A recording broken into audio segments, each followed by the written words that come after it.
नमस्कार, मैं हूं विनय मिश्रा। आप देख रहे हैं HW न्यूज।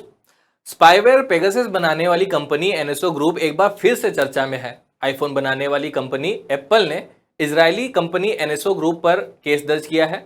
एप्पल का आरोप है कि एनएसओ ग्रुप ने साइबर निगरानी मशीन बनाई है और इसका दुरुपयोग हो रहा है। साथ ही एप्पल ने यह भी आरोप लगाया है कि पेगासस स्पाईवेयर के जरिए आईफोन रखने वालों को निशाना बनाया जा रहा है। एप्पल कंपनी में सॉफ्टवेयर इंजीनियर के सीनियर वाइस प्रेसिडेंट क्रेग फेडेरिगी ने कहा है कि एनएसओ ग्रुप राज्य प्रायोजित है, यानी स्टेट स्पॉन्सर्ड है। किसी जवाबदेही के बिना इस निगरानी मशीन पर लाखों डॉलर खर्च हो रहे हैं। इसे बदलने की जरूरत है। एप्पल के डिवाइस बाजार में सबसे सुरक्षित हार्डवेयर हैं, लेकिन स्टेट द्वारा प्रायोजित स्पाईवेयर विकसित करने वाली निजी कंपनियां और भी ज्यादा खतरनाक हो गई हैं। एप्पल से पहले व्हाट्सएप भी एनएसओ ग्रुप के खिलाफ अदालत जा चुका है। तब माइक्रोसॉफ्ट और गूगल ने फेसबुक के मुकदमे का समर्थन किया था। एप्पल की प्रेस रिलीज के अनुसार पेगासस स्पाईवेयर सरकारों को आईफोन और एंड्रॉयड दोनों पर फोन के माइक्रोफोन, कैमरे और दूसरे डेटा तक एक्सेस देने के लिए डिजाइन किया गया है।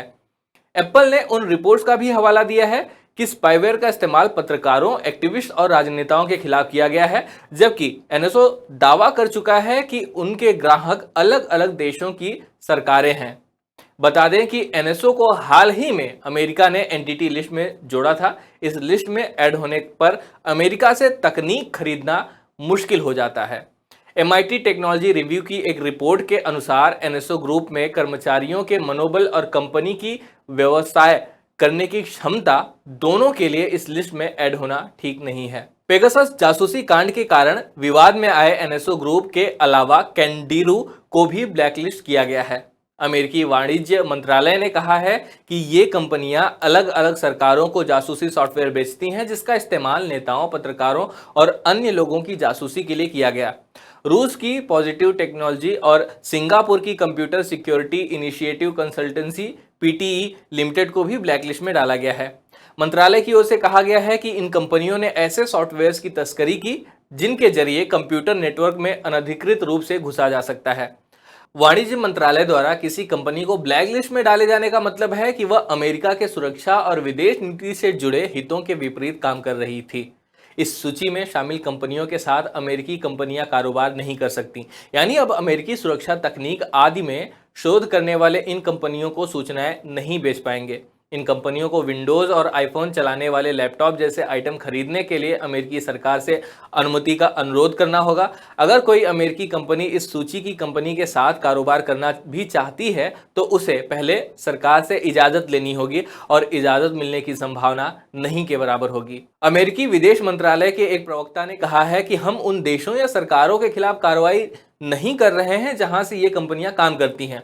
एनएसओ ग्रुप और कैंडिरू पर तानाशाही सरकारों को हैकिंग टूल बेचने के आरोप लगते रहे हैं। एनएसओ का कहना है कि वह इंटेलिजेंस और सुरक्षा एजेंसियों को ही अपने सॉफ्टवेयर बेचती है, जो अपराधियों और आतंकवादियों को रोकने का काम करती हैं।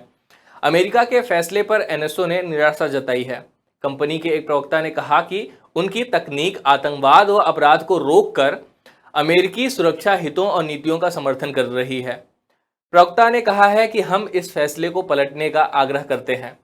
एनएसओ का कहना है कि वह मानवाधिकारों के पालन के लिए सख्त नियमों का पालन करती है और इस प्रक्रिया से अमेरिकी अधिकारियों को अवगत भी कराएगी। एक ईमेल में प्रवक्ता ने कहा है कि उनकी सख्त प्रक्रिया के चलते ही कई ऐसी सरकारों और एजेंसियों के साथ समझौते रद्द किए जा चुके हैं जिन्होंने हमारे उत्पादों का दुरुपयोग किया। एनएसओ को निर्यात के लिए लाइसेंस देने वाले इजराइल के रक्षा मंत्रालय ने इस मुद्दे पर टिप्पणी करने से अभी तक तो इनकार किया है। आपको बता दें कि भारत में भी पेगासस के दुरुपयोग के आरोप लगे हैं। समाचार पोर्टल द वायर सहित एक अंतर्राष्ट्रीय संघ ने रिपोर्ट्स के एक सीरीज में दावा किया कि इस स्पाईवेयर के जरिए ग्लोबली 50,000 से ज्यादा फोन को टारगेट किया जा चुका है। इनमें 300 भारतीय भी शामिल हैं। भारतीयों की सूची में राजनेता, पत्रकार, सोशल एक्टिविस्ट, केंद्रीय मंत्री और सुप्रीम कोर्ट के जज के नाम भी इसमें शामिल थे। विपक्ष ने इस मामले को जोरों शोरों से उठाया। आरोप की जांच के लिए सुप्रीम कोर्ट में कई याचिकाएं भी दायर की गई हैं। याचिकाकर्ताओं में एडवोकेट एमएल शर्मा, राज्यसभा सांसद John Brittas, Hindu publication group के निदेशक एन राम और एशिया नेट के संस्थापक Shashi Kumar, editors guild of India के पत्रकार रूपेश कुमार सिंह, इप्सा शताब्दी, परंजॉय गुहा ठाकुरता, SNM अबीदी और प्रेम शंकर झा भी शामिल हैं। भारत में पेगासस के जरिए जासूसी का मामला सुप्रीम कोर्ट में पेंडिंग है। इस मामले में भारत के मुख्य न्यायाधीश एनवी रमन्ना और जस्टिस सूर्यकांत और जस्टिस हिमा कोहली की बेंच ने अहम आदेश दिया है। कोर्ट ने इजरायली स्पाईवेयर द्वारा कथित जासूसी के मामले की जांच के लिए विशेषज्ञों की एक समिति का गठन किया है।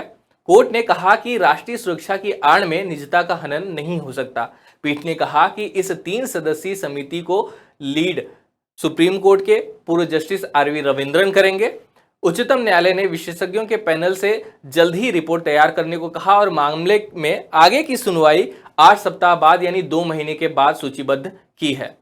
यह वीडियो यहीं समाप्त होता है। इस मामले पर आप क्या राय रखते हैं कमेंट बॉक्स में जरूर लिखें। वीडियो पसंद आए तो इसे लाइक और शेयर भी करें। धन्यवाद।